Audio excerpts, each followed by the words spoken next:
institution builder, and above all, a great citizen of the profession at large. Let me begin by selectively mentioning a few of Professor Zoidi's efforts as an institution builder. As a professor of history at Addis Ababa University for close to 3 decades, he has been a teacher and a mentor to a generation of Ethiopian scholars. He also served as the chair of the Department of History and as director of the Institute for Ethiopian Studies at the university. He was also the executive director of the Forum for Social Sciences, a think tank based in Addis Ababa that was very actually important for the whole Africa and African scholars, and a principal vice president of the Ethiopian Academy of Sciences. Moreover, Professor Bahru is a founding fellow of the Ethiopian Academy of Sciences and fellow of the African Academy of Sciences. He has also served as vice president of the Association of African Historians and resident vice president of the sub-regional research network that is called the Organization of Social Science Research in Eastern and Southern Africa. And he also served as editor of his international journal, Eastern Africa Social Science Research Review. In addition, he also served as editor of the Journal of Ethiopian Studies for over 15 years, and he was also a member of the International Advisory Board of the Journal of African History, and as a founding editor of the African Review of Books. Over the years, Professor Bahru has garnered lots of accolades that are harder to enumerate in this brief introduction. To mention a few, he is the recipient of numerous awards and fellowships, including ones from the British Academy, Japan Foundation, the Institute of Advanced Study in Berlin, and Humboldt University. His record of prolific, his prolific record of publication in English include A History of Modern Ethiopia, 1855 to 1991, Pioneers of Change in Ethiopia, the Reformist Intellectuals of the Early 20th Century, Science, Society, and History, Selected Essays, and then the Quest for Socialist Utopia, the Ethiopian Student Movement, 1960 to 74, which is published in 2014. And this is just among many other articles in referee journals and as book chapters, in addition to work also that he published in Amharic. Allow me to conclude by saying, Professor Bahru, that your first name translates in Arabic to Bahr, which is sea. In Arabic, the word Bahr is partly an honorific title given to scholars whose knowledge is deep and vast as the sea. And that is what we call it Bahrul Ulum, or the sea of knowledge. So in this regard, I think your name is aptly fitting, or in other words, you have lived up to this name and continue to do so. So please join me in welcoming Professor Bahru Zoidi. Okay, thank you very much, Salah, for this very warm and comprehensive introduction. Incidentally, the Bahr in Amharic, can you hear me? Yes, yeah. Is it audible? Yes. Yeah. Okay, the image is not so good, but anyway. Okay. Incidentally, the term Bahr is also in Amharic. It's the same thing. It has the same meaning of sea. So we're in the same boat. Anyway, thank you very much for the invitation to deliver this keynote speech. It's actually, I discovered, given this rather abnormal, new normal situation, I thought rather than grapple with PowerPoint and so on, I'll just go ahead and read the paper. As you know, the title is Ethiopia, Symbol of Black Dignity and Independence. So this paper tries to cover something like, I don't know, at least 2 centuries of interaction between Ethiopia and the Black world. Ethiopia, also sometimes referred to as Abyssinia, has occupied an important place in the 19th and 20th century history of Africa and the Black world. The term Abyssinia appears to have originated from the Arabic word Habash, a term used to denote the mixed racial composition of the Ethiopians. But it is the name Ethiopia that Ethiopians have preferred as their official designation, and not without reason. But the term Ethiopia is loaded with greater symbolism and wider appeal. Originally a Greek term meaning the land of the burnt faces, it was applied loosely to sub-Saharan Africa, the landmass to the south of Egypt, which was the only country about which the ancient Greeks had any clear knowledge. More specifically, it has been associated closely with the Nile kingdoms of Nubia and Aksum. But since about the 3rd century AD, it came to be more directly linked with present-day Ethiopia, when the kings of Aksum, precursor of the modern Ethiopian state, came to describe themselves as kings of Ethiopia. The term found its way into the Bible, which has a number of references to the entity. The most famous and ultimately the most powerful of these references was the one which read, "Ethiopia shall yet reach forth her hand unto God." So the reference that in its Ge'ez rendering, Ge'ez being the classical Ethiopian language, came to be enshrined as the country's Ethiopia Tabetsuhidaw have Exabir. That's the phrase that I have in Ge'ez. Came to be enshrined as the country's national motto. More broadly, it served as a clarion call for Blacks all over the world who were living in oppression and indignity that the day of liberation was at hand. It inspired a Black independent church movement in the Caribbean, the United States, and Southern Africa that came to be known as Ethiopianism, as the term Ethiopia came to assume the character of a common identity to Blacks as far back as the 18th century. Disillusioned by the racial baggage of the white churches to which the Blacks had also belonged as Christians, they established independent churches to practice Christianity in their own way. Among the earliest of these Ethiopian churches was the Ethiopian Baptist Church of Jamaica, founded in 1783 by a former slave preacher from Georgia. Ultimately, Ethiopianism led to the yearning for a Black Messiah that was to crystallize in the Rastafarian movement.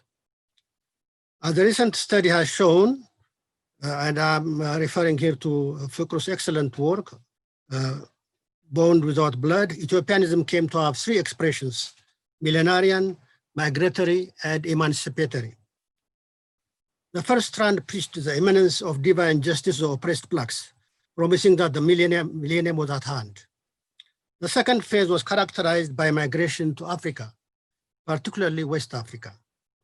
This was first sponsored by the American Colonization Society, but evolved into a powerful Back to Africa movement under the inspired leadership of Marcus Garvey. The emancipatory stand was espoused for those campaigning for the end of slavery in the United States in the early 19th century.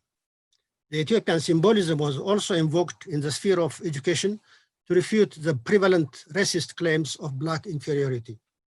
The ancient African civilizations of Nubia and Aksum were cited as illustrations of Black achievement.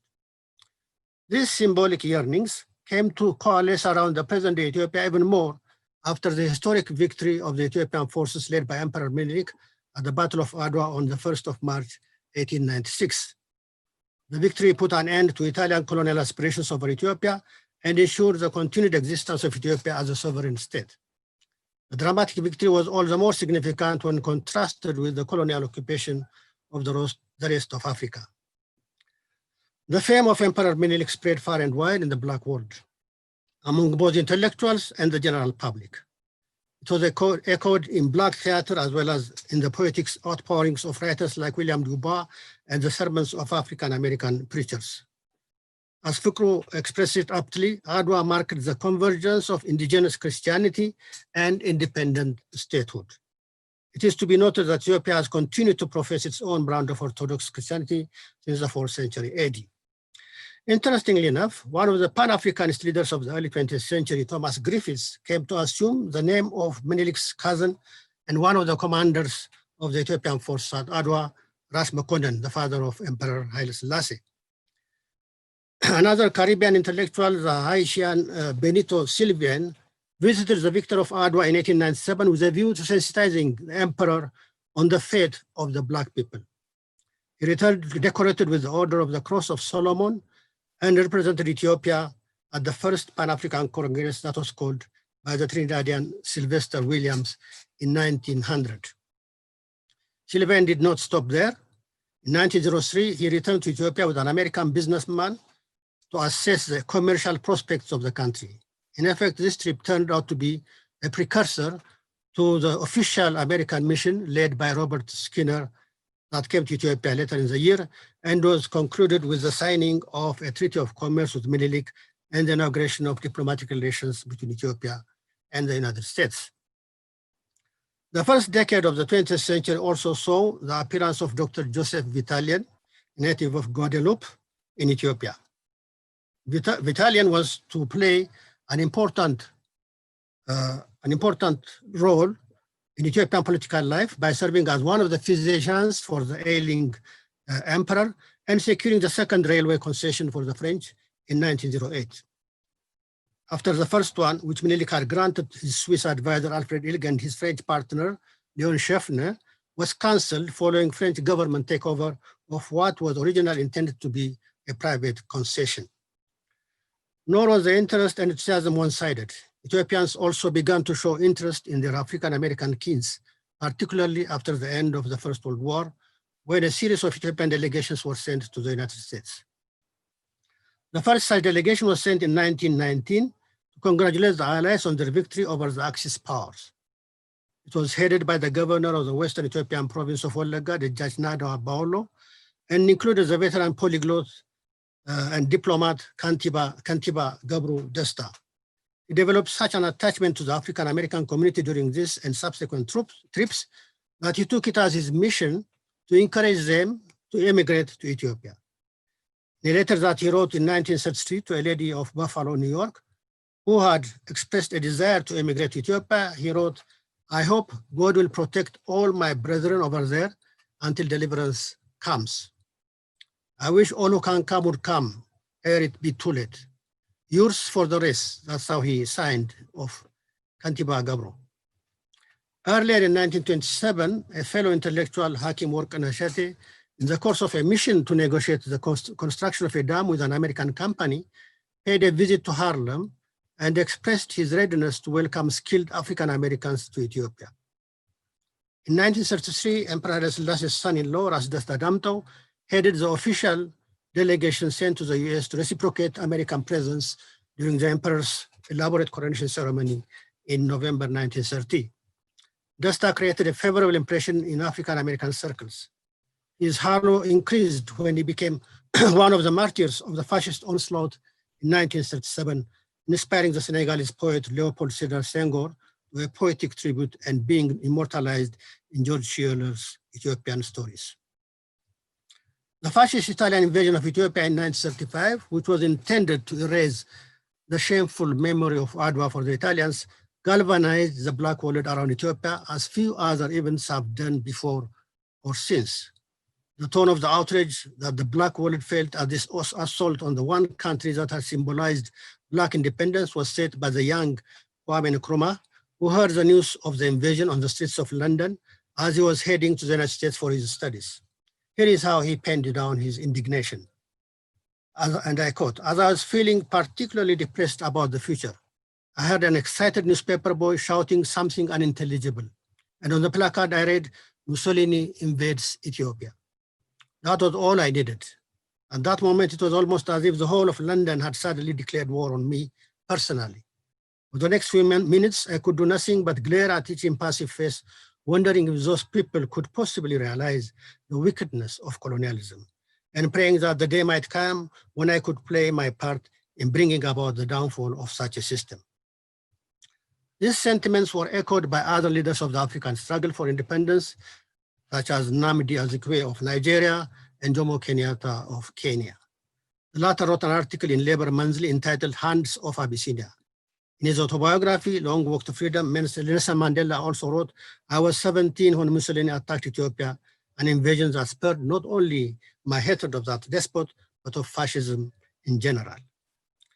The wave of solidarity for Ethiopia that the fascist invasion provoked has been likened to the anti-apartheid movement of the second half of the 20th century. While the reaction was global, it had particular resonance in Britain and the United States, which both had large concentrations of articulate and politically motivated Black communities. In England, which had a large concentration of Caribbean and African intellectuals, the conflict galvanized the rather dormant Pan-Africanist movement into action. People of African descent united behind Ethiopia, both against the League of Nations pro-Italian bias in the dispute leading up to the invasion and the invasion itself. The leading lights in this solidarity campaign included George Padmore, Sailor James, Thomas Griffiths, alias Ras Makonnen, from the Caribbean, and Jomo Kenyatta and Nnamdi Azikiwe from Africa. The Solidarity Campaign marked the transfer of the leadership of the Pan-African movement from the African Americans to Caribbeans and Africans, and formed a prelude to the 5th Pan-African Congress held in Manchester in October 1945, a turning point in the reorientation of the movement towards the struggle for independence from colonial rule. The African contingent at that Congress included Peter Abrahams of South Africa, Hastings Banda of Nyasaland, Obafemi Awolowo of Nigeria, Jomo Kenyatta of Kenya, and Kwame Nkrumah of Ghana, all leaders of, most of them, leaders of independent Africa. The campaign culminated in the formation of the International African Friends of Abyssinia, with Jomo Kenyatta serving as Secretary General.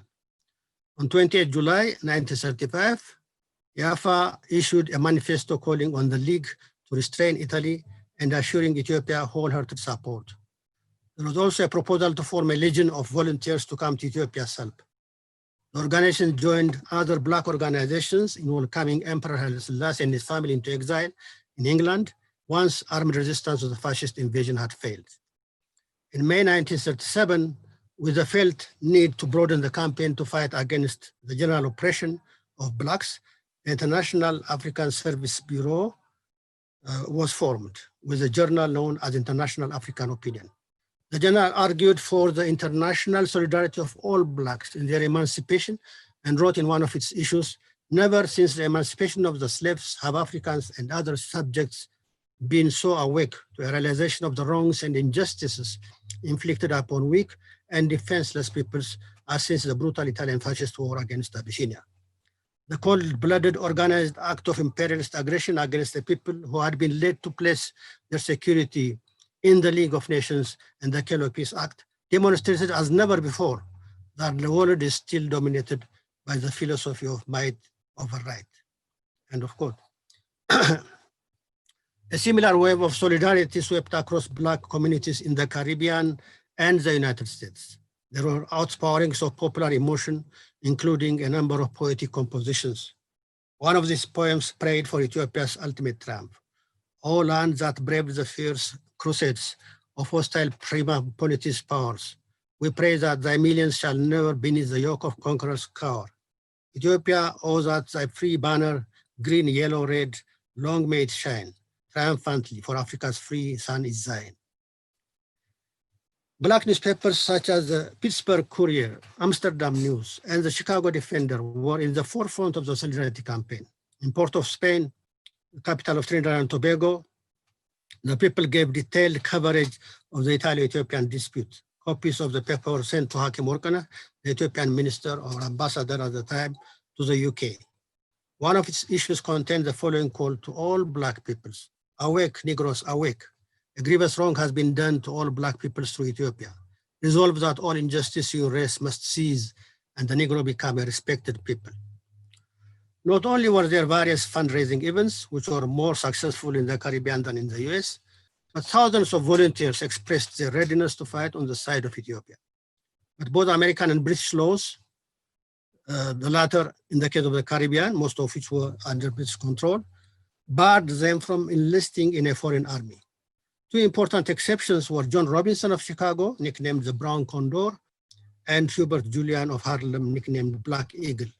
Both of them managed to make their way to Ethiopia. The latter became famous for performing some dazzling aeronautic stunts, while the former was to have a more durable relationship with the country or the Ethiopian armed forces, being involved in the training of the Ethiopian Air Force after Ethiopia's liberation from fascist occupation.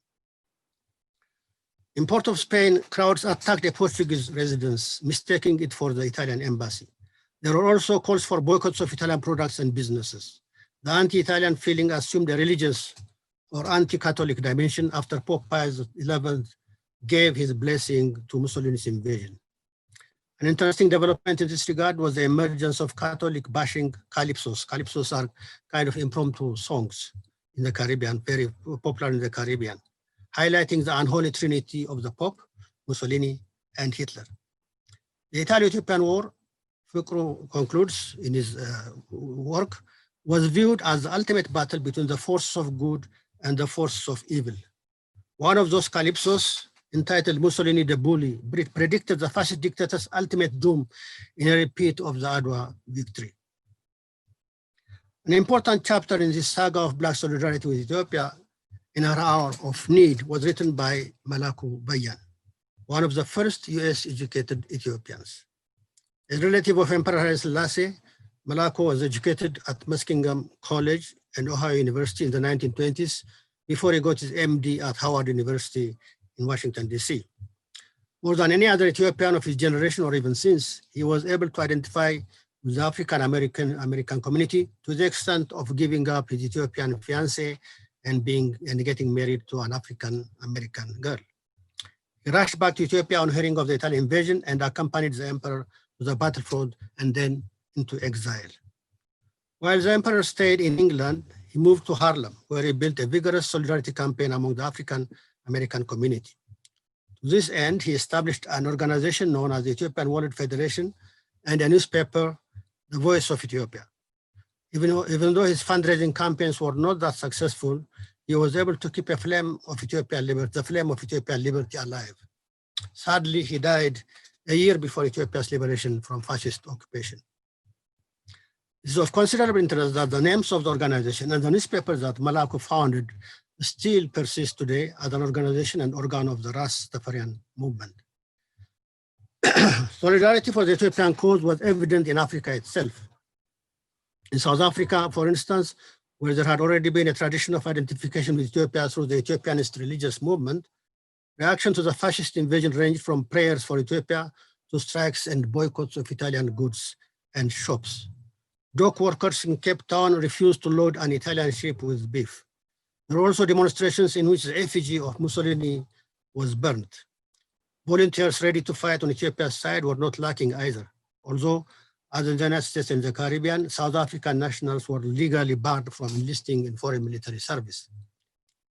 An interesting feature of the Solidarity campaign was the adaptation of the biblical image of Ethiopia stretching forth her hands unto God to depict Black South Africans stretching their hand to aid Ethiopia. There are solidarity movements elsewhere in the continent as well. In Ghana, the West African Youth League waged a vigorous solidarity campaign, which interestingly enough, earned it enough popularity to win the Legislative Council elections in the country. In Kenya, the Central Kikuyu Association convened a huge solidarity rally on 20th September 1935 and called upon all Africans to fight for their Abyssinian brothers. The crisis that Ethiopia is facing, it continued, should serve as a signal for all people of color to emancipate themselves from the imperialist yoke.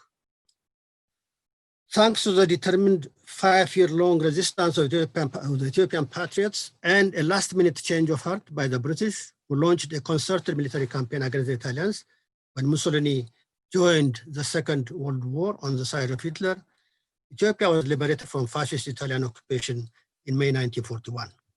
The emperor was restored to his throne to continue the modernization of the country that he had started before the invasion. He remained in power until he was dethroned in September 1974 in the wake of a popular upsurge against the imperial regime, which eventually came to be led by a group of military officers and NCOs known as the Derg. But in the 30 years between his restoration and his deposition, he was to propel his country to a position of leadership in Africa's quest for independence and continental unity, as well as a beacon of hope for the African diaspora, particularly that of the Caribbean. In the spirit of Marcus Garvey's Back to Africa movement, African Americans and Afro-Caribbeans had started to repatriate to Ethiopia even before 1935. As you have seen, this movement was encouraged by Ethiopian intellectuals like Kantiba Gabru and Hakim Workana. A number of African American musicians and singers had come to enliven the nightlife in Addis. More significantly, the family of Rabbi Arnold Josiah Ford, originally from Barbados but relocated to the US, arrived in the early 1930s and made an imprint on the educational landscape of the country. His wife founded a school that she named after the daughter of Emperor Haile Selassie, Princess Zangaborg, who had died rather prematurely. The school remains active to this day, having been recently renamed after its founder. Rabbi Ford himself, who was musical director of Marcus Garvey's Universal Negro Improvement Association before he came to Ethiopia, was to leave his mark on Ethio-African Americans' relations as the author of the Universal Ethiopian Anthem, still sung by the Rastafarians.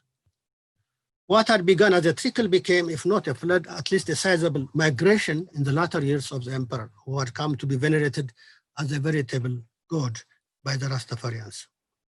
This is not the place to dwell on this important social movement that has produced such celebrities and global icons as Bob Marley.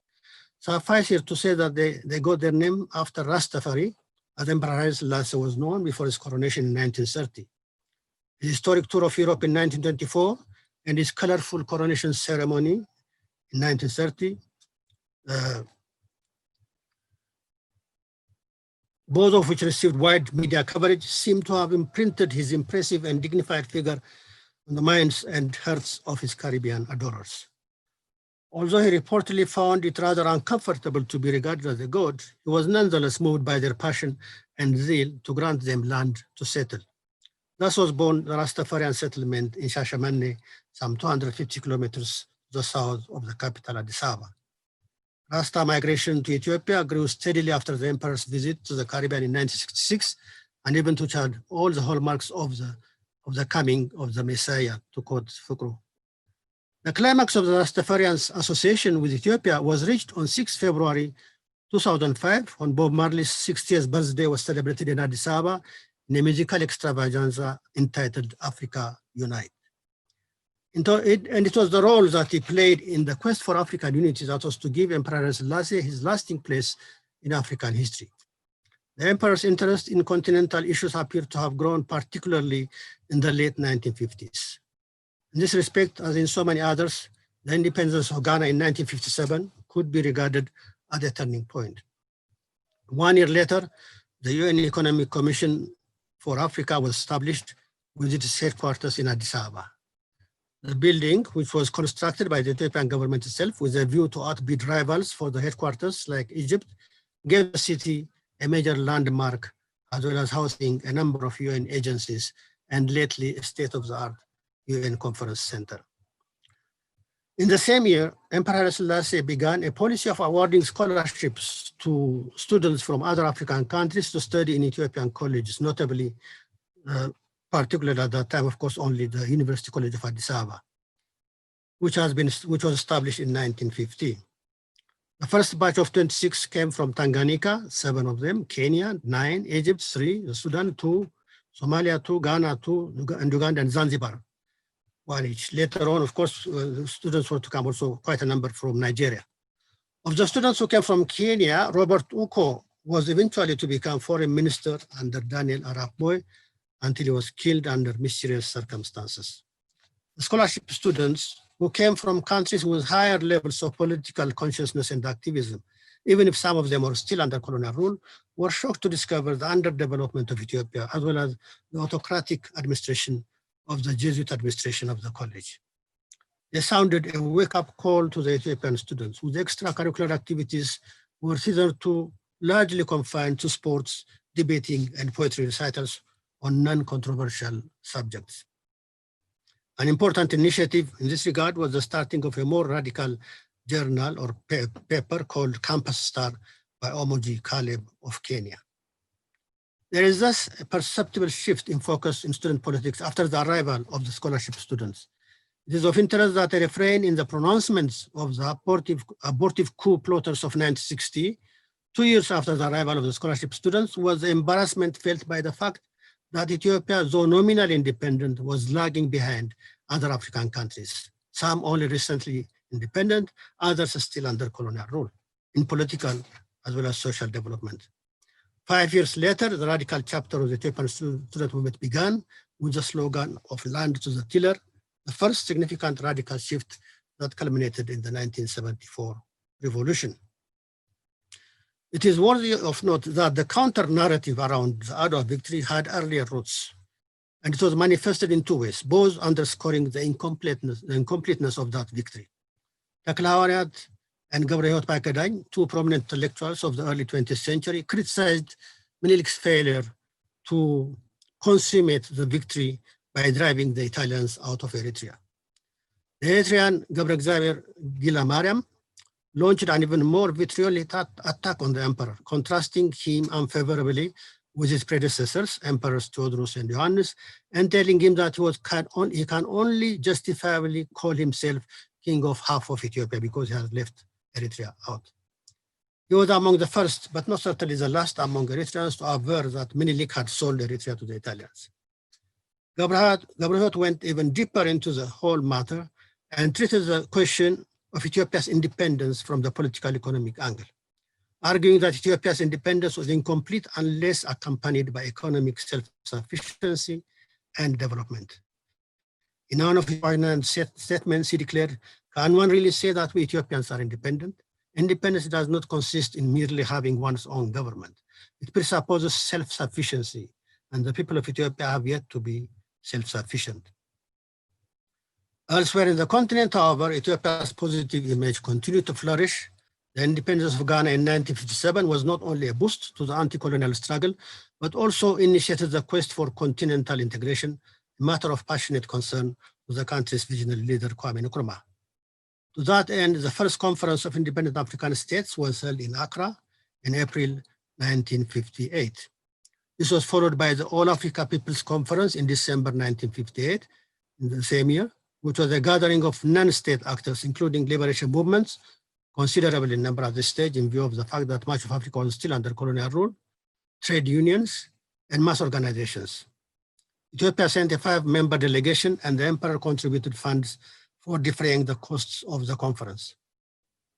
Among other things, the conference recommended the inclusion of African issues in the school curriculum and the establishment of African chairs in higher education institutions. 2 years later, in June 1960, the second conference of independent African states was held in Addis Ababa. 1960 was the year of African independence, when a number of African countries were able to emerge from colonial rule. As it happened, it was also the year when the young Ethiopian Airlines made history by making the first trans-African flight from Addis Ababa to Robertsfield in Liberia in November 1960. Indeed, an earlier unscheduled Ethiopian flight had brought delegates from Ghana and Nigeria to the above-mentioned conference in Addis Ababa. It was at that conference that the first signs of the divergent approaches to African unification were discerned. The divergent groups came to be known as variously as Unitarians versus Federalists, or Revolutionaries versus Reformists, but it is the characterization of the Casablanca versus the Monrovia group that has gained wider currency in history. Ethiopia's role as mediator between the two camps started at that time and was to culminate in the pivotal role that the Emperor Haile Selassie played in the holding of a summit in Addis Ababa in May 1963, which brought together almost all African heads of state. The Ethiopian Ministry of Foreign Affairs set up 4 major committees to prepare for the summit. Although Ethiopia had initially belonged to the Monrovia group of gradualists, it was able to transcend its loyalty to that group and work assiduously to accommodate the rival Casablanca group. The simmering tensions were diffused by a continuous program of state receptions and banquets. At a critical juncture of the summit, when Nkrumah, chagrined by the reluctance of the delegates to embrace his union formula, threatened to walk out, the emperor successfully pleaded with Secretary of Guinea to bring Nkrumah back. Finally, Ethiopia managed to draft a compromise charter, which was accepted by both camps. The charter was signed by all assembled heads of state in a historic ceremony, and the Organization of African Unity was born. Ethiopia was entrusted with the Provisional General Secretariat until 1965, when the first Secretary General, Diallo Telli of Guinea, was appointed. With the unification agenda entrusted to a continental, albeit not particularly inspiring organization, Africa turned its attention to supporting the liberation struggle in the countries where white rule had been particularly entrenched, such as South Africa, Southwest Africa, now Namibia, Southern Rhodesia, now Zimbabwe, and the Portuguese colonies, Angola, Mozambique, Guinea-Bissau, and Cape Verde. Indeed, there is general consensus that the EU had a better record in assisting the liberation struggle of these last bastions of colonialism and apartheid than in bringing about continental unity. Ethiopia was one of those countries that gave steadfast support to the liberation struggle going on, particularly in Southern Africa. This started with the provision of military training to Nelson Mandela, the great icon of the anti-apartheid struggle in the course of his visit to the country in 1962. Even more sustained and meaningful military training was extended to fighters of the Zimbabwe African National Union, ZANU, and SWAPO in the 1980s. Indeed, as you know, Robert Mugabe was so grateful to Colonel Mengistu Haile Mariam that he did not hesitate to give him asylum when he fled the country in May 1991. Ethiopia went through some turbulent times in the last 3 decades of the 20th century. In 1974, a popular revolution deposed the much venerated emperor, Haile Selassie, underscoring the divergence between the respect that he enjoyed in the continent and the world as a whole, and the popular disenchantment with his domestic policies. In the 1980s, the country underwent a bloody civil war in its northern part, culminating in May 1991 in the fall of the Derg regime that had supplanted the imperial one. That event was preceded by the flight of Mengistu to Zimbabwe and a week-long intense period of transition. Through all those trials and tribulations, the OU remained in Addis Ababa. The Ethiopian capital was preferred as the ideal seat not only of the OU, but also of its successor organization, the African Union, which came into existence in 2002. In spite of challenges from other states, notably Libya under Muammar Gaddafi, there have been few signs of change in of that situation. Addis Ababa has thus remained the political capital of Africa. Thank you very much.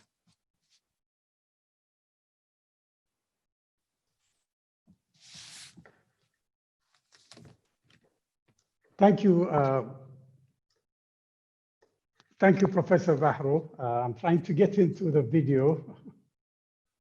Thanks so much for a really enlightening and detailed and highly inspiring talk about Ethiopia, especially as you called it a symbol of Black dignity and independence.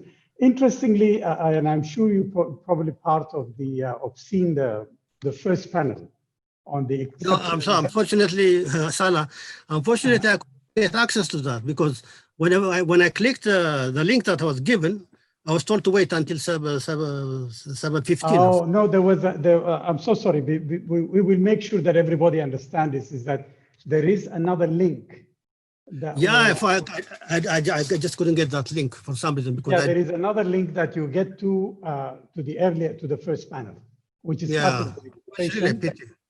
Yeah, but we will do that. But one thing that and there are actually questions also from the attendees and panelists here that I will actually read them to you. But let me just say one thing that's interesting about the first panel when I contrast it with yours is that the first panel focused on the exceptionalism.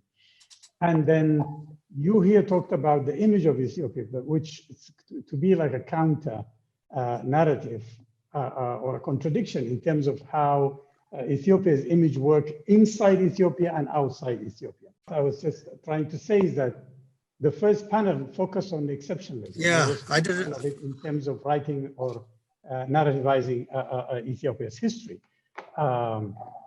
At the same time, yours focus on something that I was actually interested in terms of how that run counter, this kind of critical approach that everyone they are advocating within the first panel or pushed for, and I think it was great, but I just provocatively asked the question of which you covered, which is from the other side, the image of Ethiopia, which is an image that is, inspiring, glorified. There is all these aspects to it. And interestingly, you yourself in this presentation or as part of the student movement prior to that, in terms of your own book that I should just draw the attention to is that dealt with it's called the, and I know you've done it as part of a series of workshops or that brought together some of the activists, including you, of that movement, the student movement in Ethiopia. The Quest for Socialist Utopia, the Ethiopian student movement, 1960 to 74. It shows how the image of Ethiopia from within has been troubling and problematic and contradictory. And I do recall very much at the University of Khartoum after the first rebellion of the university, the students, many of these students came to the University of Khartoum and received at the time, of course, with open arms. They were enrolled in the university, and these are not only Ethiopian, but also Eritrean. And what distinguishes them for us at the university at the time is they are the most enlightened among all the foreign students there. And it just speaks a lot about the level of political consciousness, but also of left-leaning politics and influence of socialism and Marxism among the student movement in that. I mean, like the first time to hear about when Cabral was assassinated, it was Ethiopians who mounted a big rally at the University of Khartoum. That's in itself an interesting history of Ethiopian and Eritrean exiles as student activism. But how do you reconcile the two? It's a question that I've asked the other panel, and I was wondering from your perspective, because you focus on that other side that I thought how the image of Islam has been inspiring in the formation of Pan-African thinking. Yeah. First of all, really, I'm really sorry I missed the earlier panel because somehow I lost the contact, I lost that link for the general panel. The only I could find on my mailing list was the one that was earmarked to this panel, so I had to wait, basically. So, well, as you said, this is really more the positive side of Ethiopia that's treated here. The exceptionalism or the negative side, the critique, and so on. Although there is some reference in the chapter in the paper, what I call the counter narrative. Like beginning from the early pioneers, the early 20th century intellectuals, and culminating also in the student movement. The emphasis on this paper is really more on the other side, on the positive side. Which is not to deny, of course, because I've written a whole book on the student movement, and that is really a critique. And one of the things that strikes you is the dissonance between the external image and the internal situation. The emperor in particular. The emperor, he was idolized. Not only he was almost deified by the Caribbeans, he was idolized by the rest of the world. He had a big image, there's no question about it. Even in Ethiopia, of course, I mean, quite the older generation and so on still regarded him as with some reverence. But there was the critical side, which began within the establishment first, and then later on moved into the army, the abortive coup of 1960. And after 1965, of course, this militant student movement, which became the harbinger of the Ethiopian revolution. So those two tensions, the tension between the two has always been the defining element in Ethiopian history. But in this particular paper, addresses more the positive side rather than the critical side. Okay, side. So yeah, thank you so much. There is a question from Surafel Wandimo Abebe. Two questions actually. I'll ask them both and let you answer them. He said, first, after witnessing Ethiopia's symbolic and literary place in the psyche of the Black diaspora and experiencing direct interaction with other African scholarship students, how come that the 1974 student movement did not take race as one important variable along with the land, national, and women questions? So that's the first question. Sorry, what question? Sorry, can you repeat that question? How did the student? Yeah, it said the last part. Okay, how come that the 1974 student movement did not take race as one important variable along with the land, national, and women questions? Okay, that's one question. The second one, do you see in the present moment any identification with the global Black Lives Matter movement and other Pan-African solidarities on the part of Ethiopians?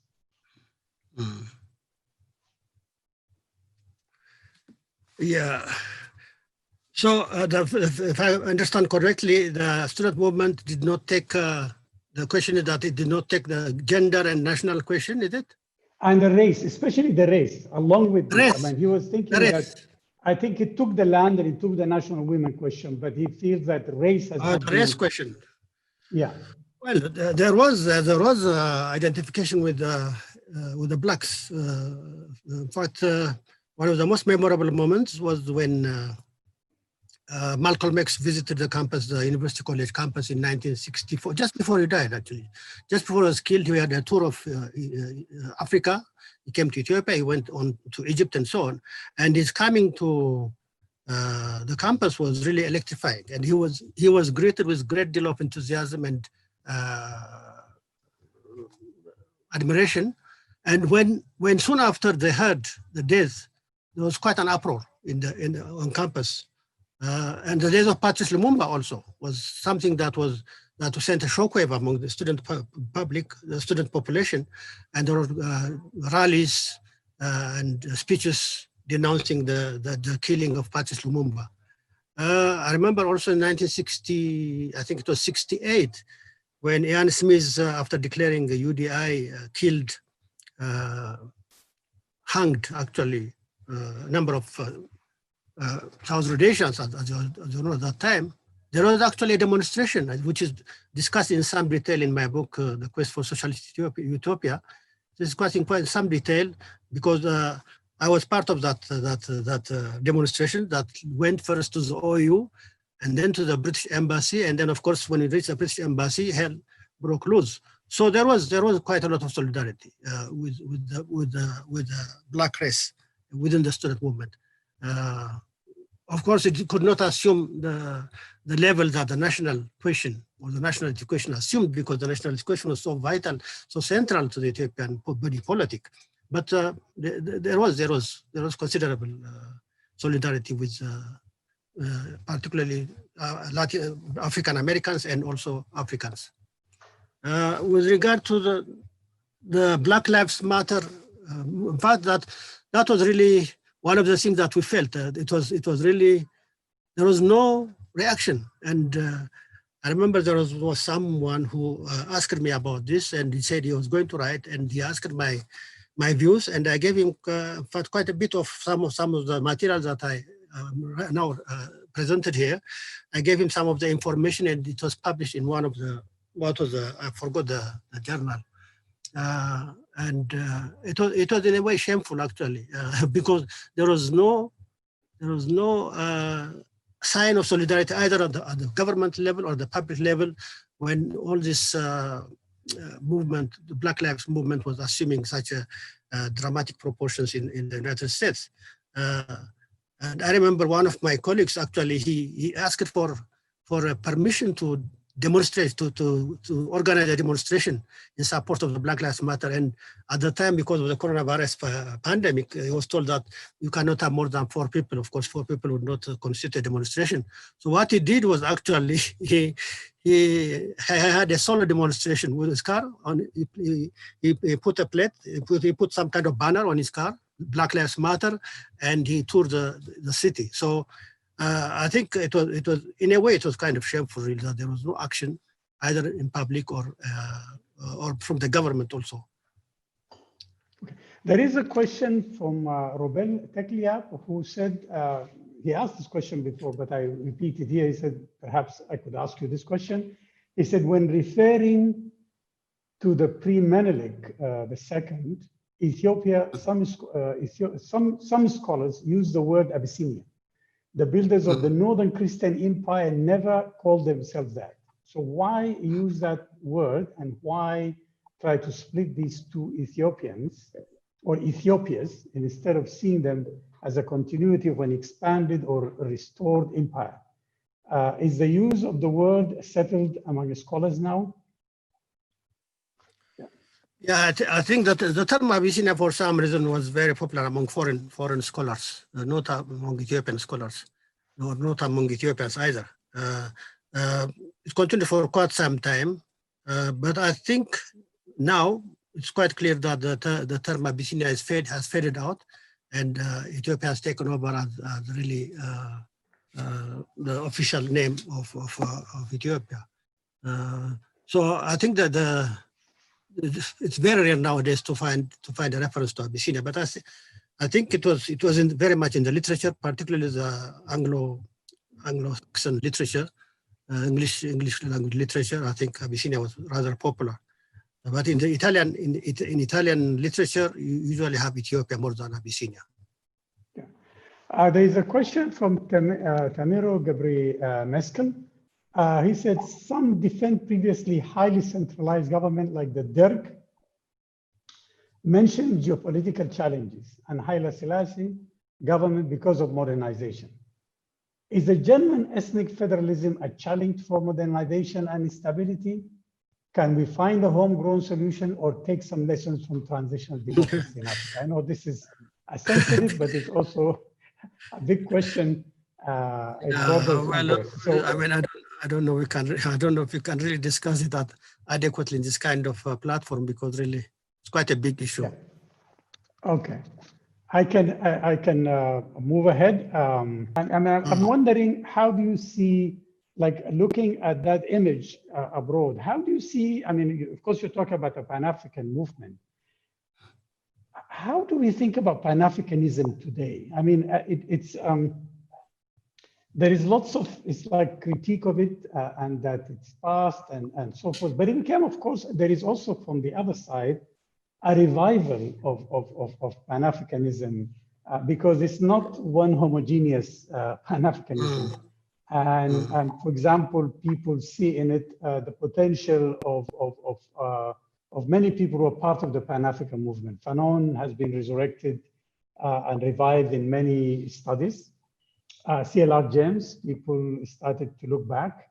Padmore became important. Eric Williams became very important in rethinking slavery, for example, because he, from the beginning, talked about the origin of capitalism in slavery. And as Cedric Robinson, for example, we talk about racial capitalism. So that is in capitalism in and of itself is a highly racialized system. So there is lots of revision of Pan-Africanism. And I wonder, where do you see Pan-African movement today, considering the complexity of it? I have not really done a serious study of Pan-Africanism as it is today. But in the political realm, I think the ideological element is now fading. The ideology of Pan-Africanism is not so, it's more the pragmatic, the practical issue of how to, for instance, integrate Africa regionally, sub-regionally, and so on. That's more ascendant. But intellectually, you don't have the same kind of vibrancy, the same kind of dynamism that we had in the past. Of course, you probably are aware of some in the literary field or in the philosophical field. But to my knowledge, I don't think you have the same kind of vibrancy and the same kind of dynamism that we had in the earlier, in the first half of the century, for instance. Partly because, once liberation has been achieved in Africa, once colonialism is dead, once you have independent states, then the drive has kind of waned, I think. Okay, and a question from one of our panelists, Professor Shimelis, who was part of the first panel. He said, "Thank you, Professor Bahrouf, for your impressive, comprehensive presentation on the complicated, equally fascinating history of Ethiopia, its place in the world, and its role in global Black imagination." A question, do you see a change in the global Black perception of Ethiopia over the years? And can you talk about how, I think it's talking about internal contradictions implicate its outside, or some outsized perception place? Well, first of all, my greetings to Shimelis. I wish I would have liked to hear him speak in the previous panel. Former colleague. The current global, I'm not quite sure how the current global perception of Ethiopia is.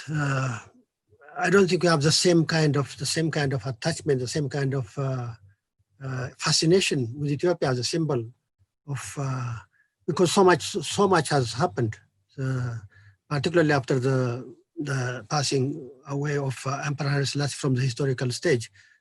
What has happened in Ethiopia has not been particularly impressive. The Derg period, the famine, and so on, has dented the image of Ethiopia. So I don't see much. I haven't come across the kind of fascination with Ethiopia, the kind of attachment, the kind of seeing of Ethiopia as a symbol that we had in the earlier decades. Maybe you could say some more. I don't know.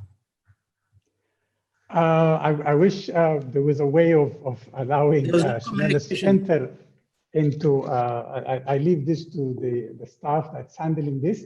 And we have, according to the time, I think we are almost done, but I can allow one more question if there is something that could come from our colleague or anybody else. There's somebody who asked about the papers and whether this delivered here or in other sessions to come. We are definitely promising that a book will come out as like the collection of the proceedings of this conference. We will do that. But Fuad Makki just asked a question here, who is also one of the participants. He's from Cornell. He said, what impact did this image of Ethiopia in the Black diaspora have in Ethiopia itself? I'm particularly interested in how it played out in the student movement in particular. Yeah. Well, among the general public, not much really, but in the student movement, it had a very important role. As I said,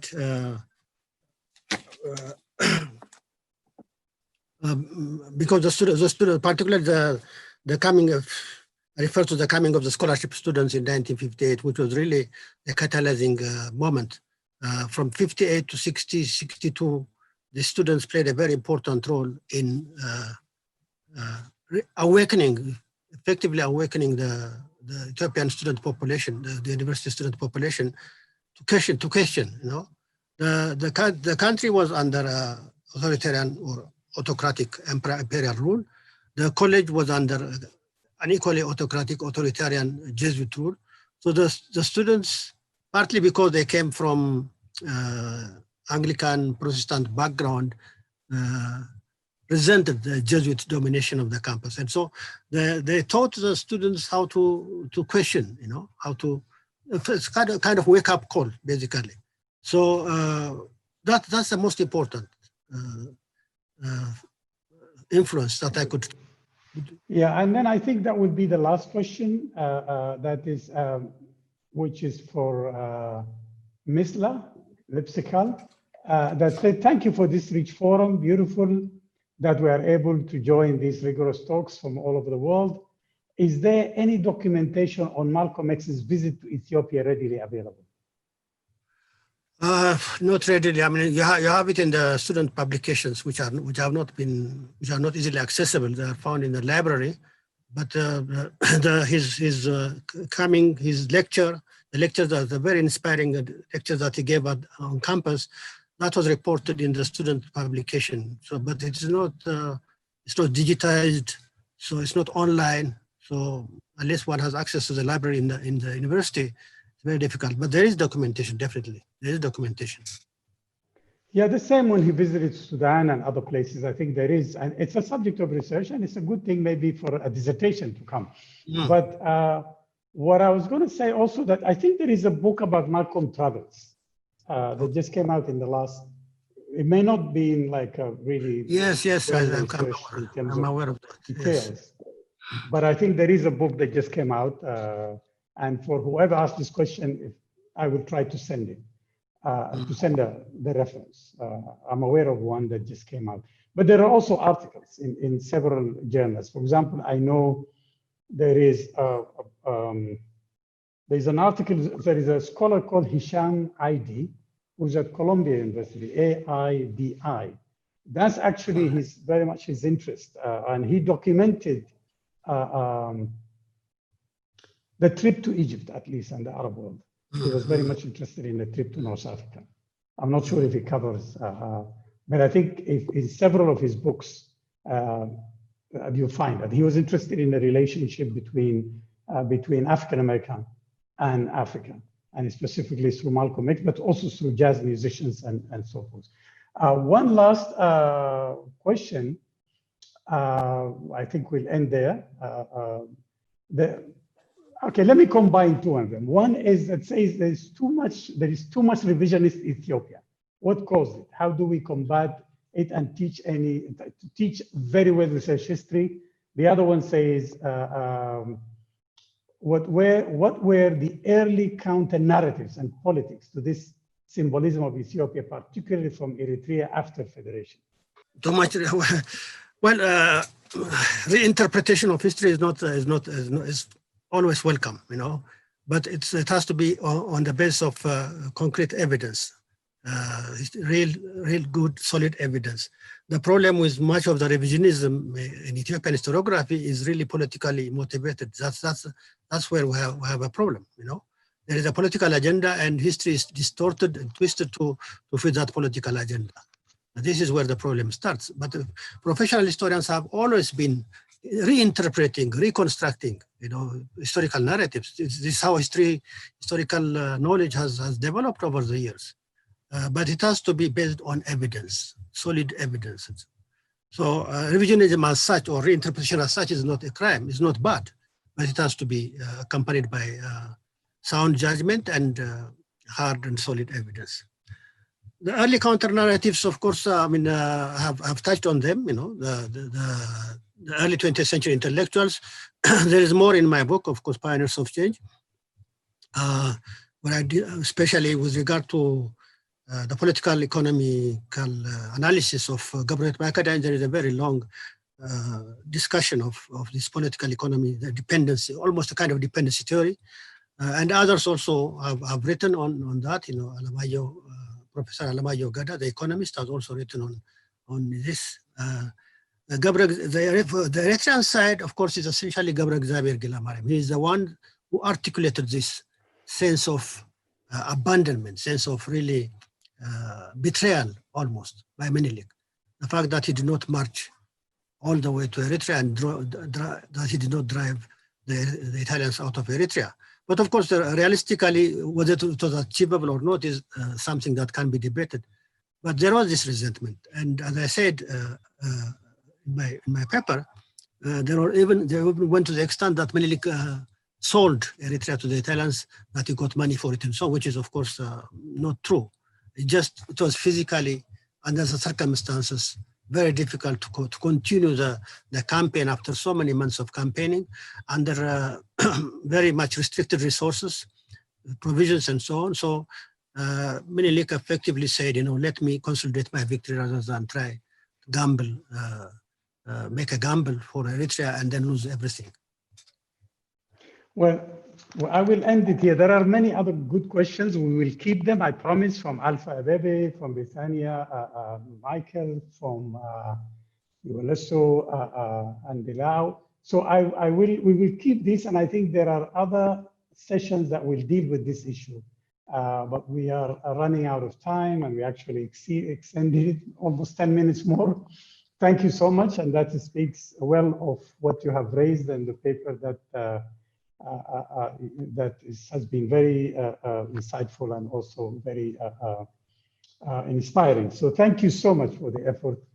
I know this is a busy time for so many people, but we're really grateful to you and grateful to our audience. So we will stop here and thank you so much. And please join us tomorrow. And we will make sure that we send a message across the board and we'll put it on our website to just alert people onto how to enter, because I think it may be confusing for especially panelists. Yeah, out of a specific panel as panelists and enter. We would find a best way, but for everyone, you can always join by going to the website and registering for the specific panel that you want to attend. So that is, it's there. I mean, you go into the website, you enter into the event itself, and then you will see the program. And for each one, there's a button that you click for registering for that specific one. For panelists and participants, we'll always send them a special link. So thank you so much. Thanks a lot.